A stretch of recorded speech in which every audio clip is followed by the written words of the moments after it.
Boa noite, amigos. Que alegria, né? Estamos aqui mais uma vez para podermos darmos prosseguimento aos nossos estudos semanais, e especialmente hoje, sexta-feira, né? Trazendo um tema muito importante, que é de interesse de todos. Sejam vocês bem-vindos ao Grupo Espírita Allan Kardec. Sintam-se abraçados, mantenham-se seguros, não é mesmo?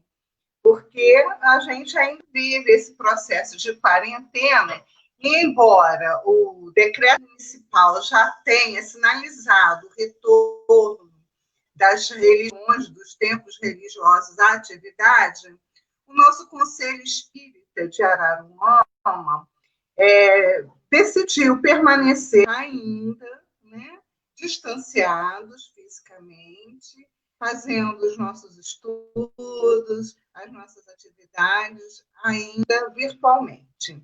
Então, a gente lamenta, mas até nós nos sentirmos realmente seguros, nós vamos permanecer. Mas não fiquem tristes, não, porque nós estamos chegando com muitas novidades também. Queremos lembrar que a nossa campanha do Quilo continua em atividade. É aquele esquema que você já conhece, né? Você leva esse mantimento até a nossa casa espírita, toda quarta-feira, das 15 às 17 horas. Vai com máscara, vai ter uma pessoa que vai te receber, vai higienizar todos os mantimentos, até entregar aos assistidos da campanha do Quilo.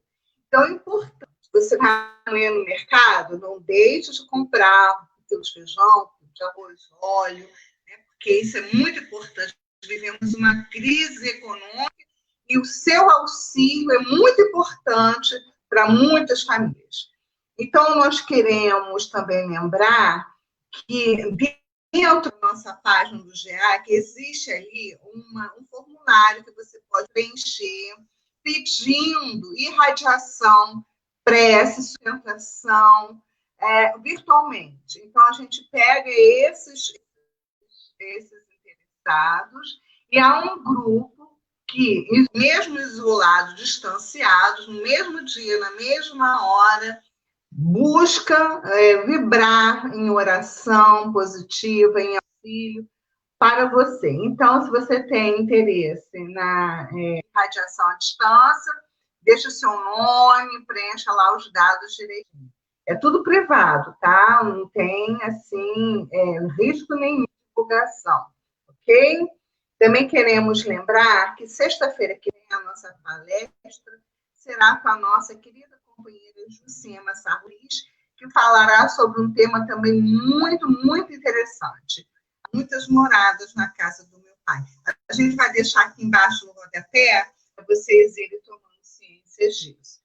E hoje nós temos a grata alegria de trazer para você um convidado muito especial. Na verdade, uma convidada. Ela faz parte da casa do Centro Espírita Átmos de Maricá.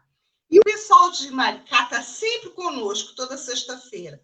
Coloca, boa noite. E a gente trouxe para vocês a Maristela para fazer a nossa prece, a nossa página inicial. Maristela, fique à vontade.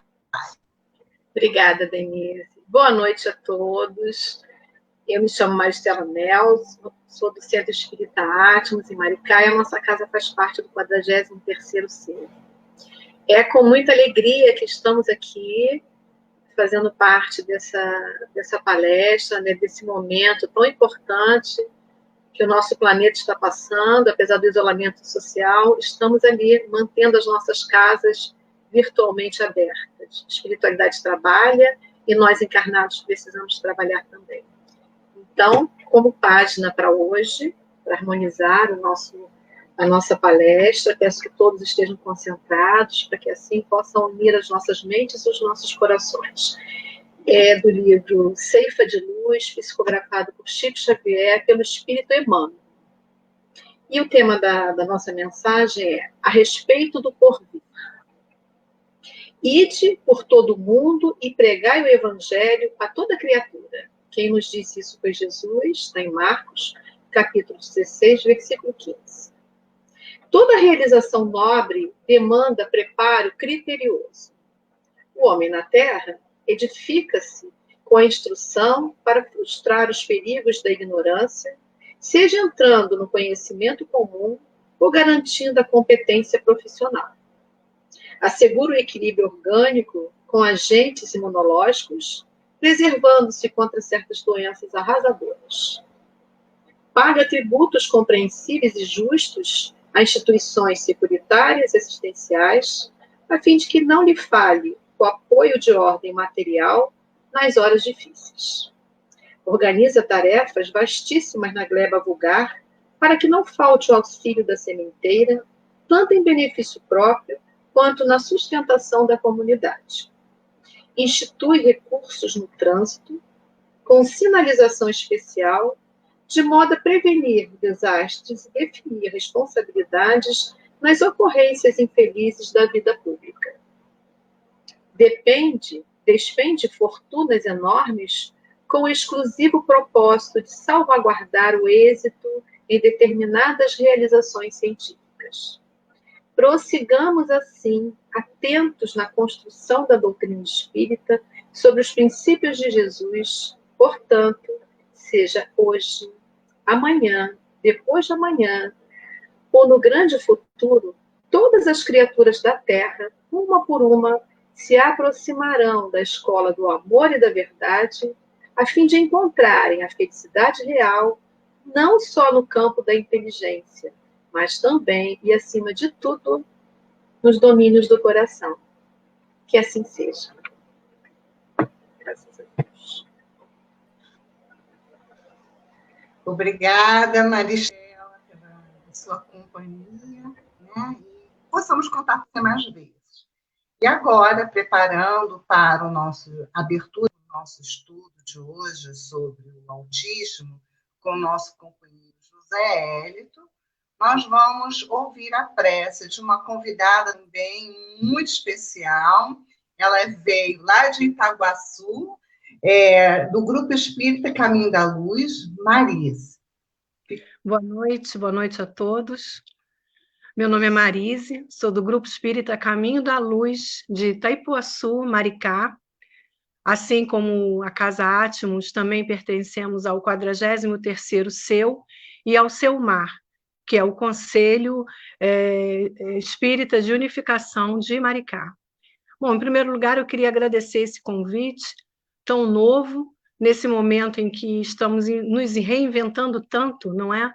E é muito bom estar aqui com vocês. Muito obrigada mesmo por essa oportunidade, tá bom?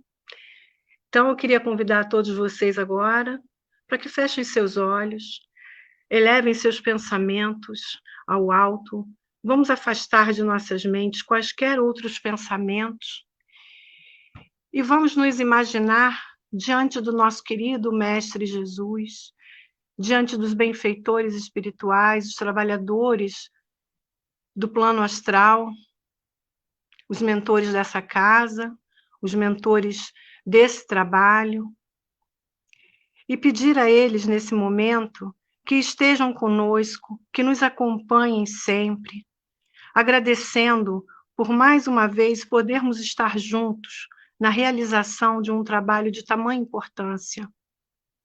Senhor Jesus, querido mestre, querido amigo, que o Senhor nos intua para que possamos entender, apreender e modificar nossos comportamentos cada vez mais no sentido da nossa melhoria. Oriente também o nosso irmão José Hélito, para que ele consiga fazer sua explanação da melhor maneira possível, da maior compreensão para todos nós. Fica conosco, Senhor, hoje, agora e sempre. Graças a Deus. Obrigada, Marisa. Obrigada pela oportunidade. Isso é energia também. E agora vamos dar a palavra ao nosso companheiro José Hélito, aqui do nosso Grupo Espírita Allan Kardec, falando sobre o autismo.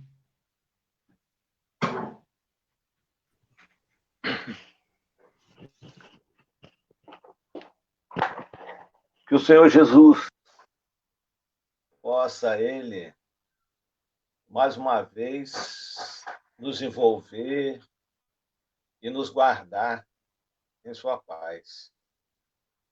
E estamos cumprimentando a todos os companheiros que se encontram conectados a este canal, dessa live, onde a gente abordará o tema que a companheira que nos precedeu acabou de expor.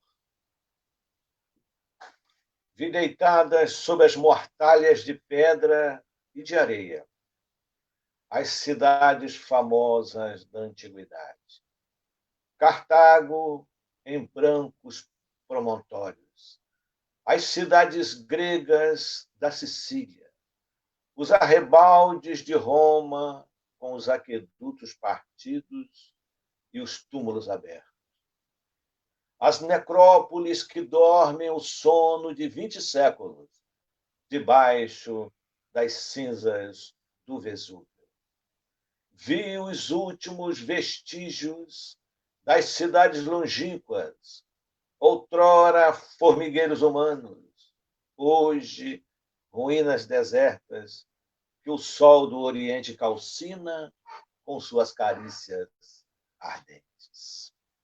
Assim inicia Leon Denis, no seu inesquecível Depois da Morte, abordando questões fundamentais da civilização humana, relacionado aos indivíduos e às criaturas. Aborda ele a comunicabilidade com os espíritos, a imortalidade da alma, a reencarnação. A reencarnação que vem sendo estudada e refletida por muitos estudiosos e cientistas. Porque sem a reencarnação fica muito complicado e difícil a gente entender a justiça divina. Por que uma criatura nasce saudável e outra nasce enferma?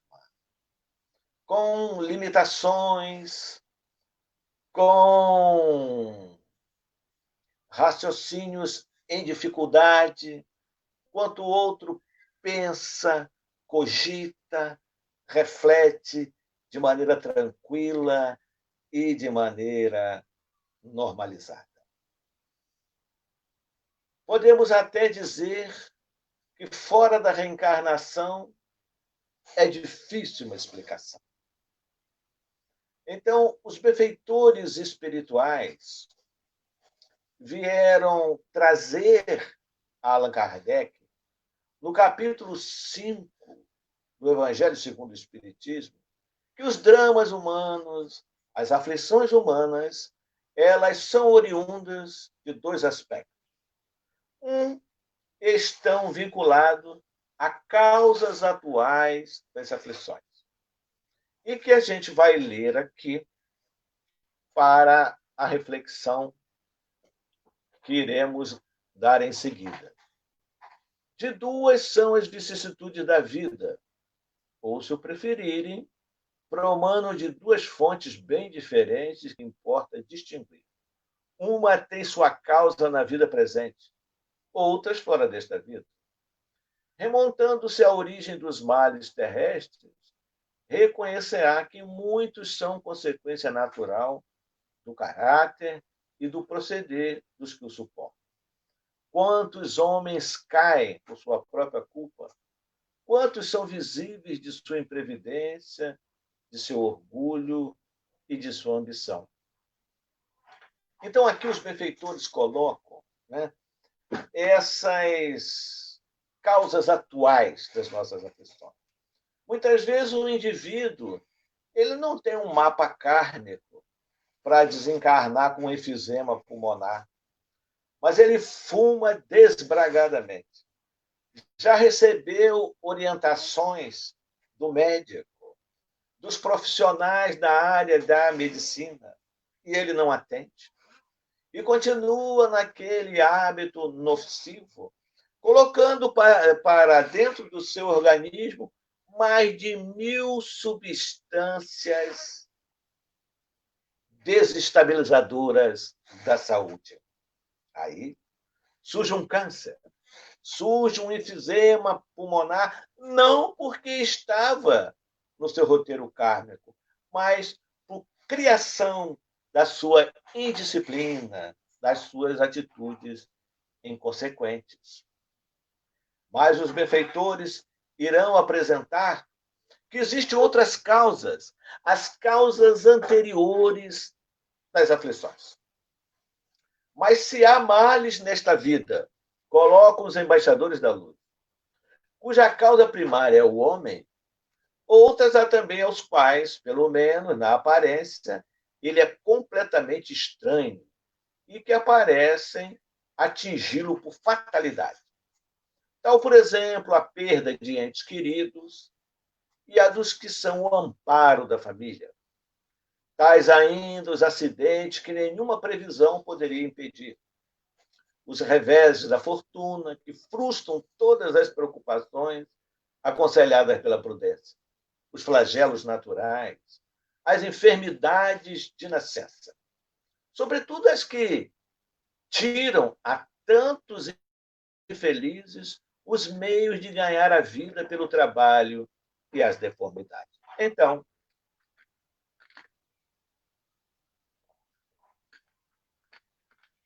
nós falamos há pouco de uma enfermidade que foi causa do comportamento do indivíduo atual. E aqui os benfeitores espirituais colocam as enfermidades de nascença, né, como causas anteriores do indivíduo. Então, aí nós vamos colocar uma série delas. Vamos colocar as síndromes. Né? Síndrome de Williams, síndrome de Down. O indivíduo já nasce com aquela patologia. O autismo.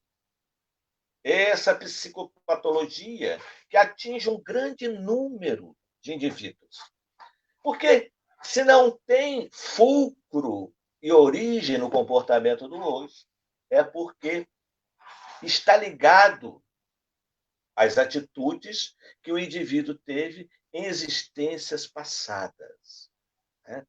Nas reencarnações passadas, quando ele levou prejuízo ao meio ambiente, às pessoas, à comunidades, etc. Desrespeitando flagrantemente as normas éticas ao próximo. No entanto, muitos dirão assim: onde existe a prova da reencarnação? Se a reencarnação é uma lei biológica. A prova já aconteceu. Ocorre que vivemos numa sociedade onde a ciência materialista ela está cimentada. Mas as provas já aconteceram a mãos cheias. Muitos aceitaram, mas a maioria ainda continua a condená-las como utopias, fantasias e coisas do gênero. Nós vamos observar o notável cientista, professor da Universidade de Virgínia, o norte-americano Ian Stevenson, que realizou uma pesquisa retumbante, científica, não tinha nenhum vínculo à religião. Buscou vários países no mundo inteiro, a Índia, Sri Lanka e tantos outros, analisando pessoas, crianças, jovens, adultos, que lembravam-se espontaneamente das existências passadas, mas isso num método rigoroso científico. E ali demonstrou, fazendo as suas anotações de cidade, nome de pessoa, indo a cartório e confirmando isso. E aí produz um livro que abala a sociedade da científica do seu tempo. 20 casos sugestivos de reencarnação, baseado em pesquisa idônea, séria, sem qualquer alusão à afeição por essa ou aquela agremiação religiosa. Assim, nós temos, por exemplo, o professor Hernani Guimarães Andrade, no Brasil, pouco estudado pelos espíritas, diga de passagem. O criador do Instituto Brasileiro de Pesquisa Psicobiofísica, aonde recebeu vários cientistas do mundo para compartilhar as suas pesquisas, inclusive sobre reencarnação, onde ele também analisa essas questões da lembrança espontânea das vidas passadas que os indivíduos têm, relaciona, investiga com critério e constata a veracidade, indo a arquivos, indo aos cartórios, e demonstrando que aquilo que os indivíduos estavam expondo é um fato, é verdadeiro, é genuíno, não é um sofisma, não é uma mentira.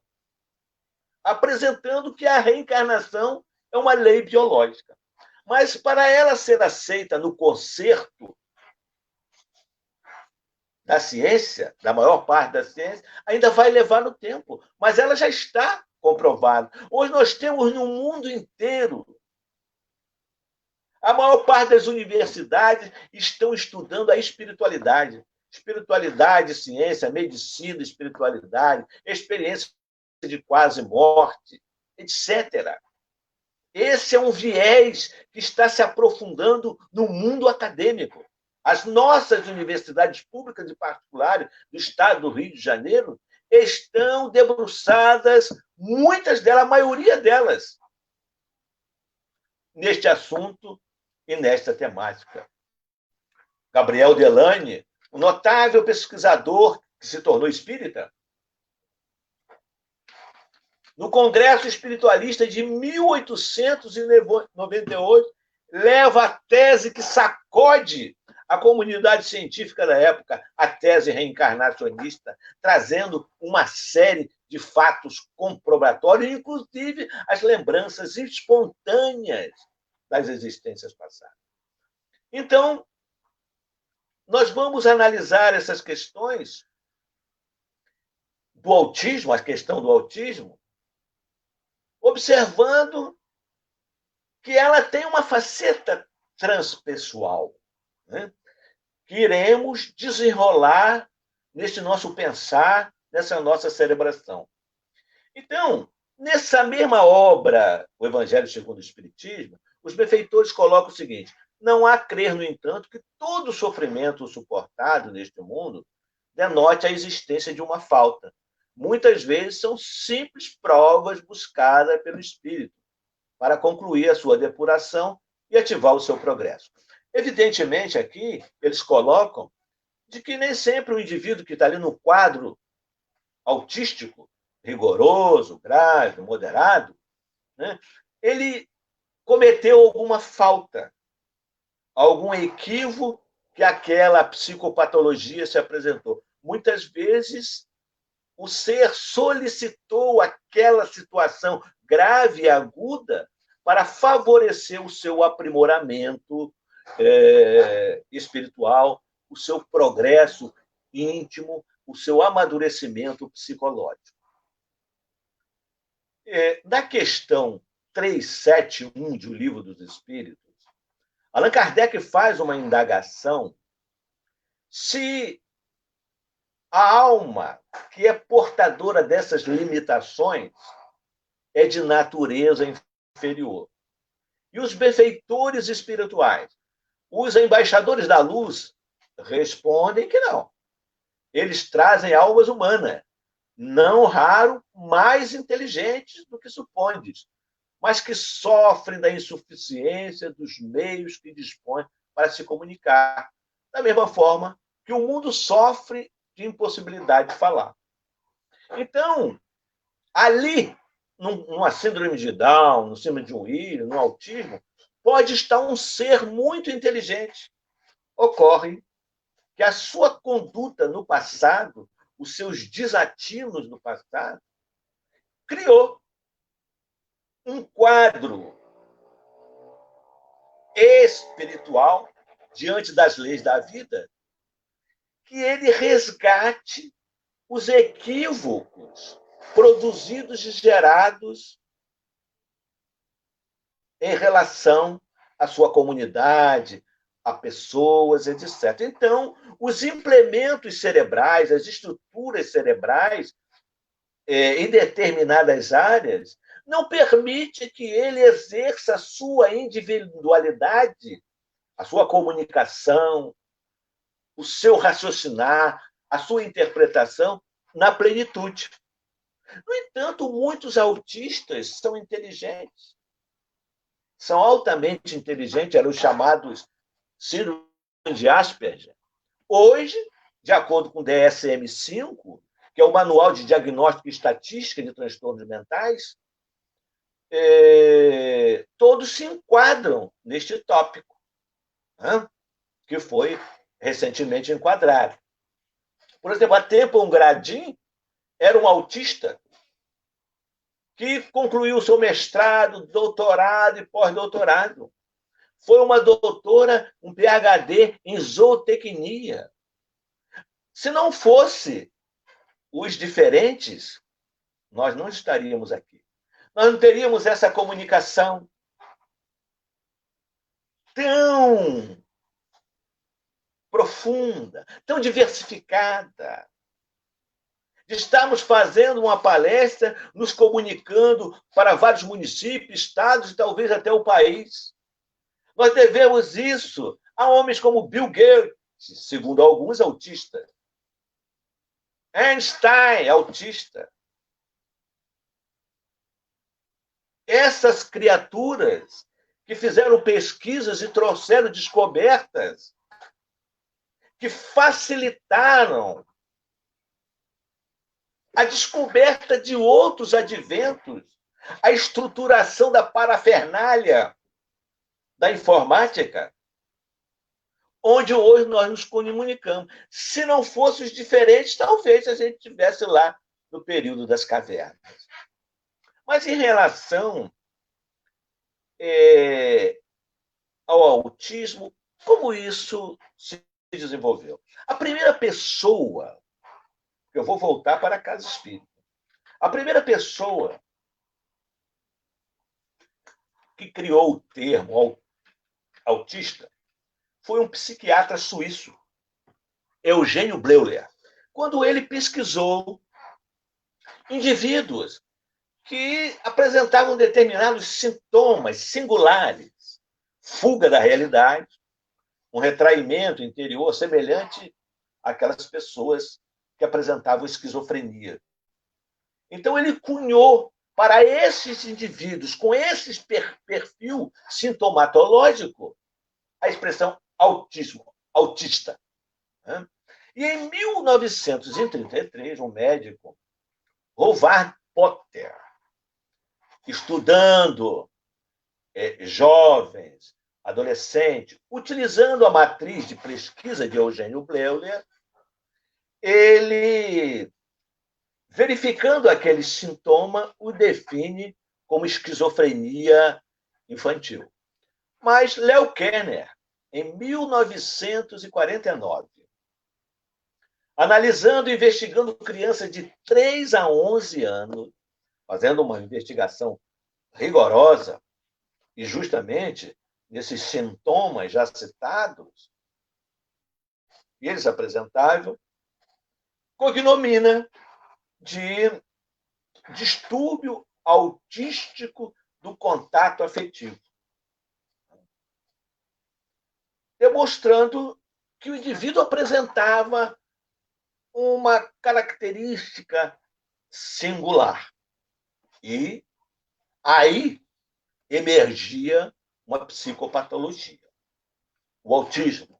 A doutora Lorna Wing, que era uma médica inglesa, uma psiquiatra da adolescência e da infância, ela vai estabelecer 3 categorias para o autista em suas análises, que foram profundas. Primeiro, uma coisa que ela chamou que eles têm uma dificuldade na imaginação. Ela cunhou essa palavra, imaginação, mas queria se referir àquele déficit que o indivíduo apresenta de não se colocar no lugar do outro, um processo de empatia. O autista não tem condição, ou muita dificuldade de entender como o outro se encontra, na sua emoção, nos seus sentimentos. Então, ela falou que essa é uma das características. A socialização. Ele tem uma dificuldade, segundo Lorna Wing, de socializar, de se interagir com o outro. Ele não gosta do contato, do coletivo, da atividade em grupo, ele se afasta, ele se prende, se esconde no mundo dele. Um mundo que é dele. Ali fica ergastulado, como preso, e não quer sair para fora. O terceiro, a comunicação. Tem uma dificuldade tremenda para se comunicar, para falar. A maior parte dos autistas, segundo os estudiosos, 50% não fala. Alguns vão aprender com determinados estímulos frases, expressões, mas a maior parte não fala. 70% deles apresentam uma comorbidade, que é a deficiência intelectual. Segundo os dados, 70%. Então, essa característica do autista, que hoje o DSM-5 apresenta, como um indivíduo que tem um déficit, o déficit tem que ser persistente. Em quê? Na interação social, na comunicação, e ele tem atitudes repetitivas. Mas aí é que eu trago essa questão para a casa espírita. A casa espírita, ela está atendendo aos diferentes? Vamos analisar isso com coerência. Ela é uma casa de inclusão ou ela é uma casa de exclusão? Vale para todos os companheiros que nos ouvem nessa hora. Vivemos no século XXI. Veja se faz sentido isso. Um camarada, vê se vocês conhecem o camarada que falou isso. Vinde a mim todos vós, que estáis cansados e oprimidos, e eu vos aliviarei. Veja bem, há um livro, vê se vocês conhecem esse livro, que se chama O Evangelho segundo o Espiritismo. No capítulo 6, o Espírito de Verdade, o guia de Allan Kardec, segundo ele, Jesus. E diz assim: sou um médico de almas. Venho trazer o remédio que há de vos curar. Os fracos, os enfermos, os sofredores são meus filhos prediletos. Ué, então, a casa do Cristo, será que é uma casa de exclusão? A casa do Cristo, na filosofia de Jesus de Nazaré, e no pensamento do codificador, que revive a sua mensagem, é uma casa nitidamente de inclusão. Mas ela faz a sua função inclusiva para todos ou para alguns? Então, meus queridos amigos, nós temos uma dificuldade. Se chegar uma criança na evangelização, na mocidade, ou nos grupos de estudo, há uma necessidade de formação. Ah, mas eu não conheço. É preciso você adquirir o saber. que a abordagem para um autista, num grupo de estudo, um grupo de estudo do ESD, será diferente. Mas se aquele coordenador ele não conhece, ele exclui. Daí a necessidade da gente atender. Aqui a federativa, a nossa federativa do Estado do Rio de Janeiro, vem realizando cursos muito interessantes nessa área, para a formação. Aí nós vamos atender aquilo que Joana de Ângeles fala, qualificar. Nós estamos sem qualificação para atender as pessoas, meus queridos amigos. E imagino que uma casa espiritual, agora está falando, que uma casa espírita poderá fazer por uma criança com autismo. Você pode receber ela já com diagnóstico. E se ele não tiver o diagnóstico?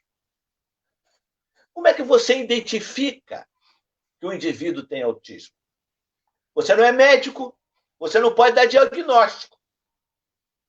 Mas você pode observar. Aí você recebeu aquela criança na mocidade, ou aquele rapaz, aquela moça no grupo de estudo, todas as faixas etárias. Presta atenção nisso. As casas espíritas têm lacunas, hein? Em relação a isso. Não adianta ficar aborrecido comigo, não, hein? E tem mesmo. Conheço casas que fazem trabalhos excelentes em relação ao autismo. Que a proposta do Cristo está inserido efetivamente. Quando é que vocês me viram? Ele diz assim, Jesus, eis que o rei, diz assim, o reino de Deus será para aqueles que quando eu tive fome me deram de comer. Quando eu tive sede me deram de beber. Quando eu não tinha teto, me acolheram. Então, a casa é para todos. Se não tem formação, procura formação. É para todos. E não é uma meia sola, não, hein? Não dá para fazer meia sola, hein?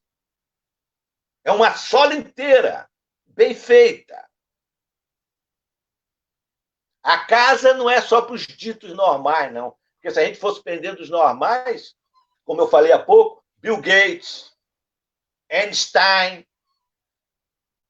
e tantos outros que criaram a maravilha do mundo com as suas descobertas. Então, meus queridos amigos, vejamos que nós precisamos avançar. Né? Avançar nesses aspectos. E se chega uma criança aí na evangelização? Aquela criança chega e começa a andar na ponta dos pés. Aí, um apressado e um precipitado diz assim, olha lá, autista. Um cara que leu uma página um dia diz que tem alguém, as pessoas já andam na ponta dos pés, é possível que seja autista. Isso é um sintoma, isso não é um diagnóstico. E nem você pode dar diagnóstico. Mas a criança, além de andar na ponta dos pés, fica no canto quieto. Você chama para uma atividade, ele não vem. Ele tem dificuldade para se vestir, você observou que ele tem dificuldade para se vestir. Ele tem dificuldade para se alimentar. Ele não participa das atividades. Quando você dá os palitinhos para ele, ele coloca os palitinhos tudo em ordem. Desfaz e coloca de novo. Desfaz e coloca. Olha o comportamento repetitivo aí. E agora? Ele não tem diagnóstico. E agora? Agora é o seguinte, você vai precisar conversar com os pais. Mas, gente, essa hora, pô, o que é isso? Meu relógio está andando mais do que de você. E veja bem, eu vou ultrapassar isso. É meia-noite, 1h da madrugada, gente. Não tem problema, hein? Deixa comigo. Olha só, vocês não dormem, não, hein? Veja bem. Ele está ali tendo aquele comportamento repetitivo. Né? Então, como você vai chegar aos pais? Você precisa conversar com os pais. Mas não é conversar de qualquer maneira, querido. Você necessita de um diálogo fraterno, respeitoso, encaminhando, vendo a possibilidade de encaminhar aquela criança para um pediatra, a fim, né, de fazer uma abordagem. Aquela criança, você precisa entrar no universo do autista. Por quê? Para saber dos objetos que ele gosta, do tipo de atividade que ele gosta, a fim de ampliar o nível de atividade.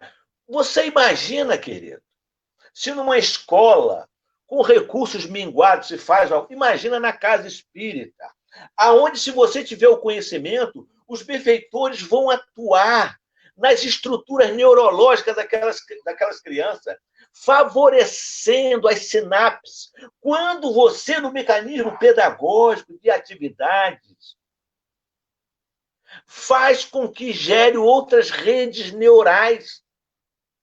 O desenvolvimento que eu tenho visto em casas onde essas crianças são assistidas na evangelização, ou na mocidade, ou nos grupos de estudo com adulto, é significativo, é impactante.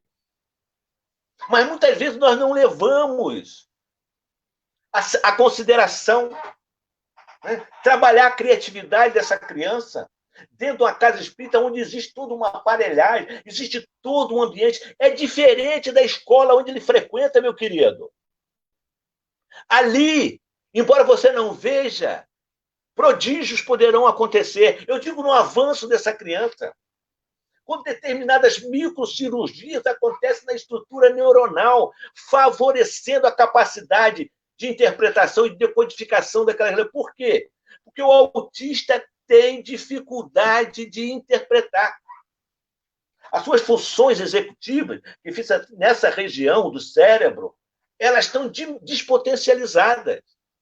Então, trabalhando, levando a eles estímulos, determinados estímulos, porque o cérebro, a estrutura neuronal é plástica, poderá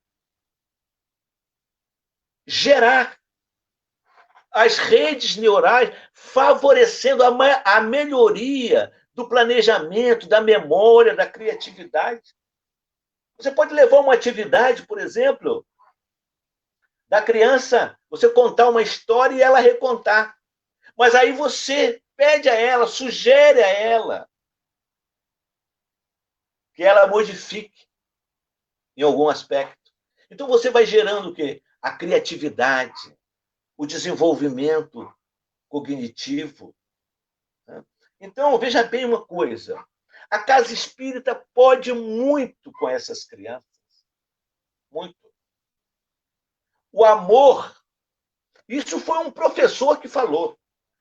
Porque esse indivíduo ele está escondido dentro dele. Ele como que entrou num quarto escuro, fechou a porta e dali ele não quer sair. É como ele não quisesse ver as ações perpetradas no passado, que foram ignominiosas. Não é castigo para a família. A família faz parte do enredo, com certeza. Com certeza. Muitas vezes, um dos elementos ali foi aquele que instigou as atitudes equivocadas. Né? Mas veja bem, a casa espírita pode colaborar muito com o médico. Como assim? Passe, água fluidificada, levar essas crianças para tratamentos espirituais na casa espírita. E muitas dessas crianças, presta atenção agora. Meu Deus, está faltando 13 minutos. Olha só, essas crianças, elas trazem sobre a sua casa mental a influência de entidades perversas que não perdoaram ele. Aí cria aquelas confusões, agudizam, né? Agudizam aqueles quadros. Né? Então é preciso a gente ter muita atenção com isso. Né? o autista ele é muito sensível a sons, né? A barulho. Às vezes, com um barulho, ele entra em crise mesmo. Ele grita, né? Ele demonstra o seu repúdio àquilo ali. Né? Então, é preciso. Quando se chega à evangelização, a criança que rejeita isso, rejeita aquilo, aquilo é normal. A birra é normal. Você precisa entender, entrar no mundo dele para saber qual é o componente que você insere para tirá-lo daquela circunstância. Ele não quer brincar, é assim, mas você precisa de um procedimento, aquilo que ele gosta. Então ele começa a se aproximar dos demais. Mas, voltando ao que a gente estava falando, a influência dos espíritos. Você imagina uma criança com uma imantação negativa que as entidades perversas, com o seu fluido danoso, colocam sobre ela?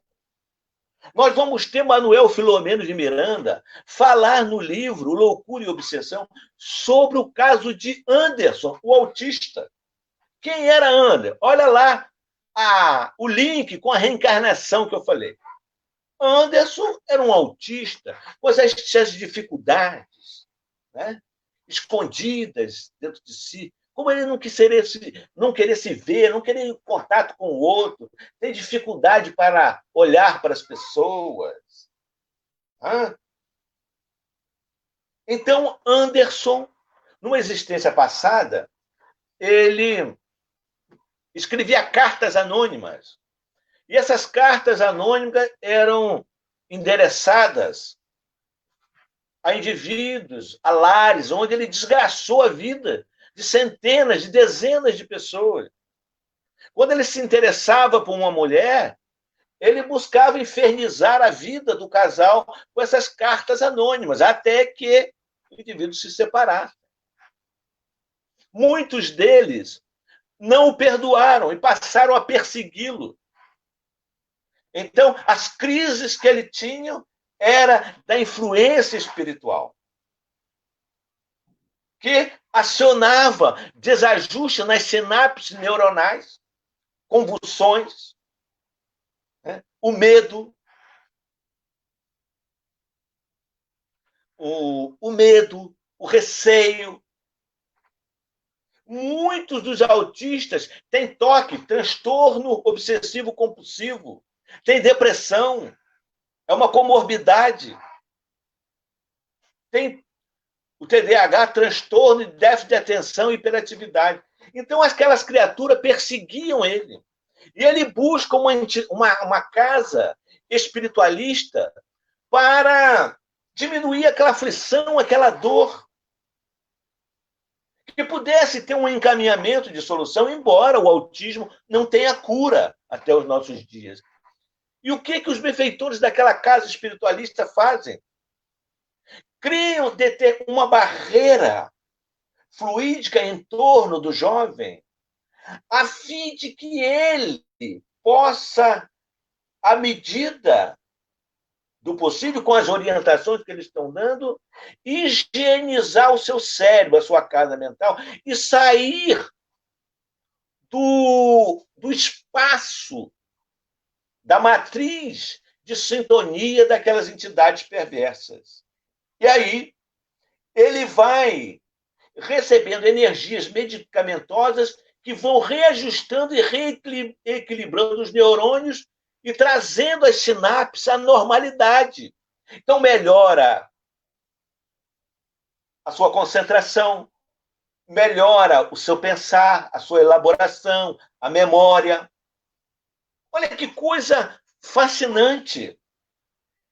E colocam aquele indivíduo, o seu nome, para saber o trabalho de desobsessão, importante nas casas espíritas. Botar o nome lá do autista ou outro indivíduo que tem uma síndrome, um transtorno, na reunião de desobsessão, a fim de que possam os benfeitores olha só, desafogando o emocional do indivíduo. Vamos trazendo ele para fora. Então, naquela abordagem, eles têm uma tônica de chamar o jovem a sair desse quarto escuro, desse ambiente lôbrego, E Chico Xavier orienta a sonoterapia, que os pais façam a sonoterapia, colocando para aquela criança que ele pode chegar, se comunicar, que ele pode se desenvolver naturalmente, porque eles estão ali para ajudar numa sonoterapia, uma técnica simples. Levar as crianças para tomar os passes na casa espírita. Estou repetindo. Então, naquele ambiente, que é um ambiente diferente, numa atmosfera energética saudável, os benfeitores espirituais poderão, a pouco e pouco, facilitar a quebra dessas barreiras íntimas psicológicas, daquelas monoideias instaladas pelos obsessores, que muitas vezes instigam essas crianças ao suicídio, como Paul MacLean, anotado por Hermínio Miranda no seu livro Autismo. A mãe tinha que tirar de perto deles qualquer objeto que pudesse facilitar o autocídio. Então, veremos essas crianças com seus cérebros mais oxigenados, desenvolvendo melhor a sua capacidade cognitiva, mas, para tanto, precisa estimular. E o amor é um elemento fundamental. Coloca as pessoas experientes nessa área, que parece, eles não sabem explicar, parece que o amor vai penetrando naqueles indivíduos em forma de energia. Porque o amor é medicamento quando ele é verdadeiro, quando ele é sentido, desfazendo esse ergástulo, essa prisão onde eles se encontram. E essas crianças, a partir de estímulos variados, seja ele visuais, auditivos, táteis, desenvolve habilidades extraordinárias. Além daquilo, estarrecendo, às vezes, os médicos, a medicina. E isso já constatado por pessoas.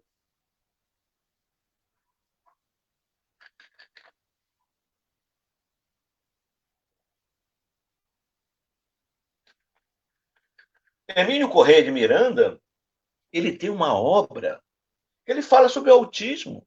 Fala de Dona Willis, uma autista, que sofreu um quadro de possessão, subjugação.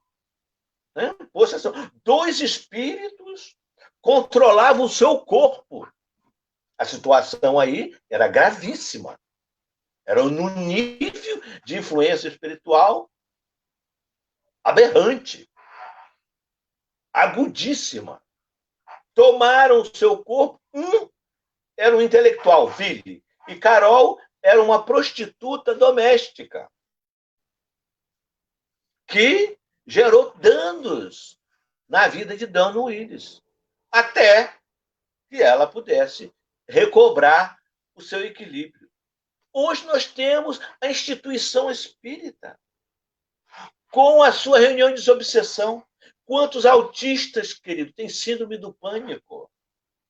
Muitas vezes instilados pelos próprios obsessores, aqueles indivíduos que eles prejudicaram no passado, e hoje não conseguiram perdoar. O médico, ele não tem conhecimento disso. Só aqueles que, né, têm acesso a essa... Eles não têm conhecimento disso, inclusive rejeitam. Mas o tratamento, ele tem que ser tanto no nível convencional, como no ambiente espiritual. Né? A casa espírita, retorno a dizer, é um ambiente favorável a isso.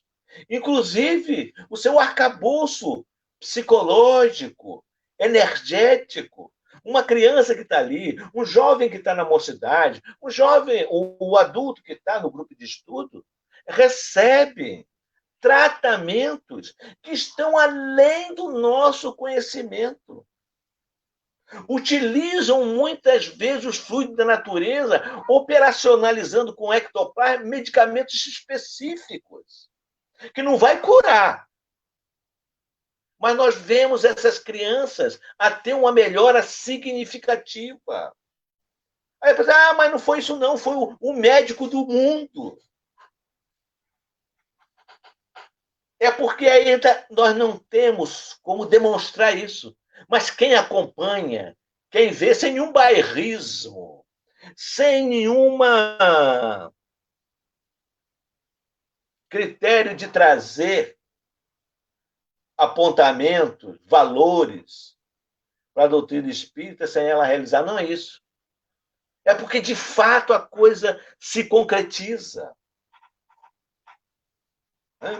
E nós vamos ver crianças que têm dificuldade, por exemplo, motora, os benfeitores espirituais agirem na área motora, facilitando que aqueles neurônios funcionem melhor, acoplado com a fisioterapia, que vai ajudar, acoplado com outras técnicas de desenvolvimento do controle motor, da inteligência espacial, mas que potencializa o desenvolvimento daquela habilidade. Então, antes de mais nada, antes de ser uma questão neurológica, o autismo é uma questão espiritual.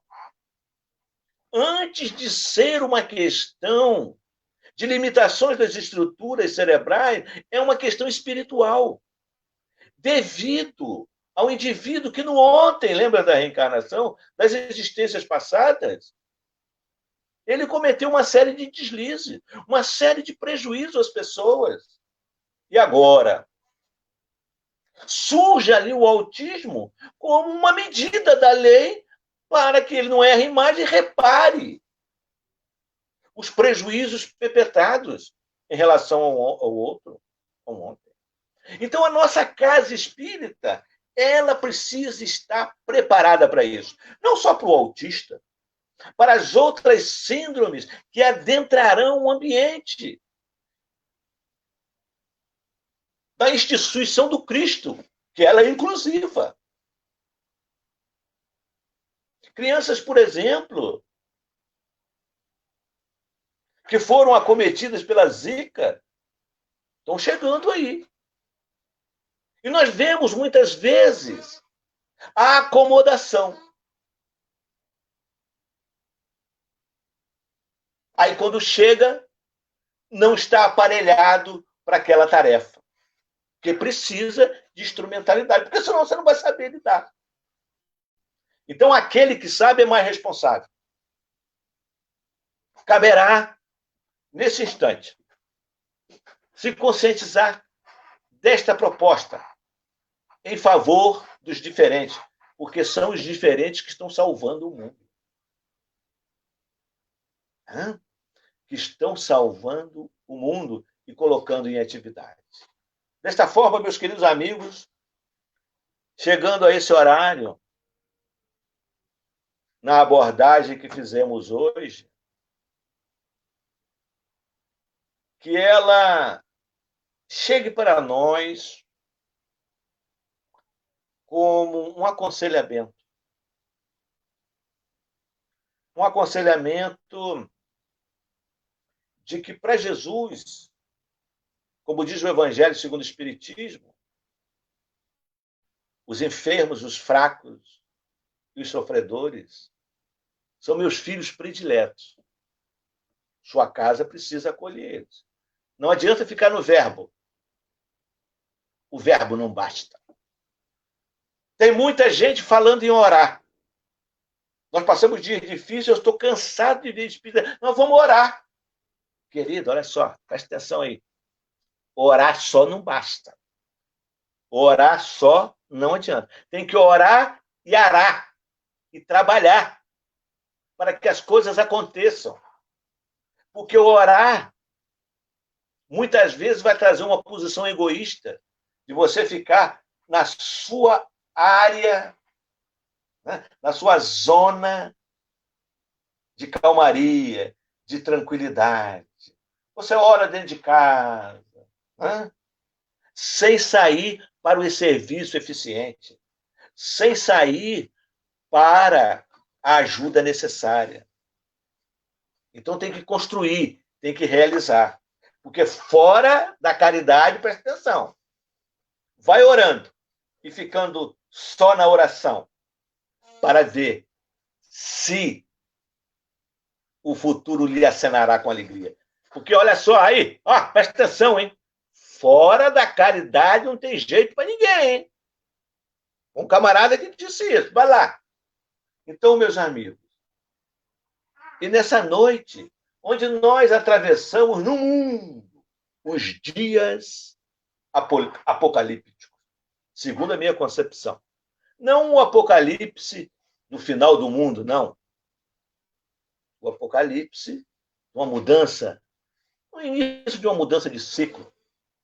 Não precisa ser religioso para saber que o que está aí é provocado pelas ações humanas, pelo desrespeito à natureza, pelo desrespeito ao ser humano, à vida, chamando o homem a uma reflexão profunda. E nesses dias que nós temos a glória de viver, que nós temos a alegria de permanecer fiel ao Senhor, que aquele que perseverar até o fim, esse será redimido. Que nós possamos dizer assim, Pai nosso, Pai nosso, que estás alhures, mas também aqui e acolá. Santificado, bendita o seu nome, na amplidão do cosmo, como na face obscura da terra. Venha, Senhor, mas venha, Senhor, o seu reino de alegrias infindas e permita que após o afã da vida, na outra vida, possamos rir com alegria incontida. Seja feita a sua vontade, porque ela é justa, porque ela é correta, porque ela é acertada no espaço incomensurável, como na gleba terrena. Dai-nos o pão do corpo, Senhor. Não nos falte o pão do corpo, que sustenta a nossa estrutura biológica, mas, sobretudo, oferta-nos, Senhor, o alimento do Espírito, que nos projeta a luz, em nome de Jesus. Perdoa, Senhor, as nossas ofensas, a palavra torpe, a vinagrada e azeda que endereçamos a alguém. Como nós perdoamos, Senhor, aqueles que nos caluniam, aqueles que nos injuriam, aqueles que nos lançam, Senhor, o verbo ácido e cruel. Não nos deixeis, amigo, cair em perturbação. Livra-nos das tenazes da obsessão, e que todos os homens, em Araruama, na região dos lagos, amem. Muita paz para todos.